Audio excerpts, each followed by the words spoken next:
যখন পড়ায় এনার্জি পায় না।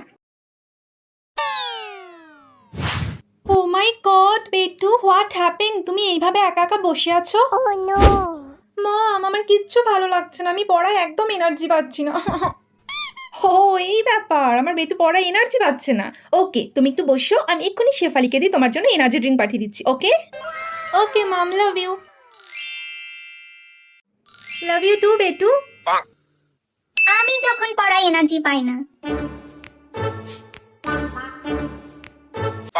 কি রে খেন্তি, তুই না এই ঘরে পড়তে এলি, তাহলে এরকম চুপচাপ করে বসে আছিস কেন? মা, আসলে দেখ খেন্তি, তোকে আমি ভালো কথা বলছি, বই পড়ার হলে এই ঘরে বসে পড়, না হলে ওই ঘরে যা। আরে আমার কথাটা তো শোনো, দু ঘরে পাখা চালানোর কোনো মানে হয় না। গরমকালে কারেন্টের বিল কত আসে সে খেয়াল আছে তোর? উফ, তুমি কি আমার কথাটা শুনবে? এই কি শুনবোটা কি শুনি? মানে আমি তো পড়ার জন্যই এই ঘরে এলাম, কিন্তু মা আমি না পড়ায় কিছুতেই এনার্জি পাচ্ছি না। ও, এনার্জি পাচ্ছ না তাই না? পোদের ঠেসে কষিয়ে দু তিনটে দিলে না, দেখবি এমনি এনার্জি বাব্বা বলে চলে আসবে। দেখ খেন্তি, যদি কষিয়ে না খেতে চাস তাহলে চুপচাপ পড়তে বস।